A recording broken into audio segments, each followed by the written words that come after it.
Epel has many lines about how he would rather be in Savanaclaw, where all the rough and tough guys are, telling Vil directly that he never wanted to be in Pomefiore. This seems to be a well-known fact, with Floyd making Epel select a different dorm than Savanaclaw during his birthday interview for being too predictable. Epel also tells Trey that he is jealous of his build, as everyone in Savanaclaw is tough and cool and Trey would probably look great in their uniform. On his first night at NRC, Epel tells Rook that him being in Pomefiore must have been a mistake, but Rook insists that Epel's soul was made for Pomefiore. Epel says that the things Rook says barely make sense to him despite how he, too, is in Pomefiore. When Grimm says that Pomefiore guys are all weirdos, Epel responds, "All? Let's take it easy now," but he also has a line about most of the upperclassmen of his dorm being weird. Epel says that ramshackle dorm seems great as the prefect gets to fly solo and be totally free. We get a few glimpses into life at Pomefiore through Epel, who says they must go to bed at 10 p.m., and the whole dorm has to practice runway walking. Epel says that one might think that everyone in Pomefiore is incredibly vain, but it's not like that at all. The house warden is special. Epel is also displeased with Pomefiore's emphasis on manners. He says, "I came all this way to Night Raven College to become a strong, cool mage. But now the dorm I'm in is full of pushy people who only care about appearances. They're gonna make me into the exact opposite of the man I want to be." Epel is very big on revitalizing his hometown, and one of his goals to accomplish this is doing more chemistry studies at the school.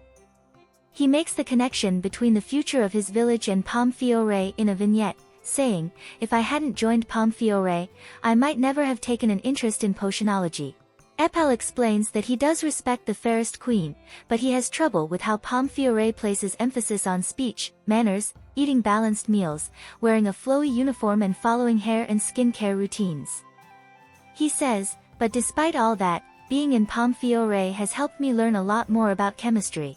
So if I focus on studying chemistry more, maybe I could learn to brew potions that prevent tree blight or attract honeybees.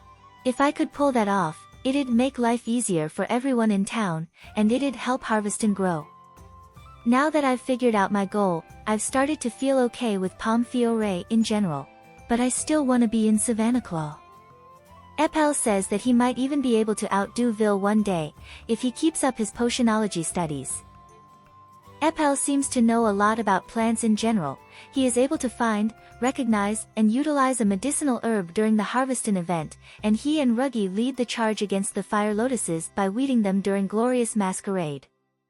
After Malleus clears the area around them of the plants with his magic, it is Epel who realizes what actually happened, comparing Malleus's attack to fertilizer burn and earning praise from Rook and Train.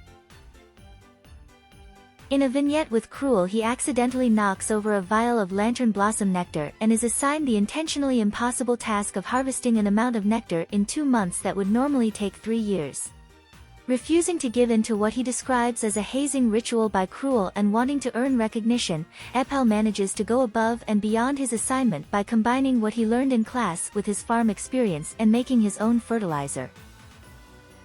When Deuce talks about how his mother used to grow herbs, Epel says that he also grows lots of different things to eat back in his hometown. Grimm decides during the White Rabbit event that he wants to find some kind of infinite snack, settling on seeds for apple trees, plum trees, and peach trees. Epel says that he can check in on their plants from time to time to see how they are doing. Epel has a voice line about how Ortho's ability to analyze food could be super useful for breeding plants, and Ortho has a voice line about how Epel seems to enjoy research and gathering data about the various apples of the town.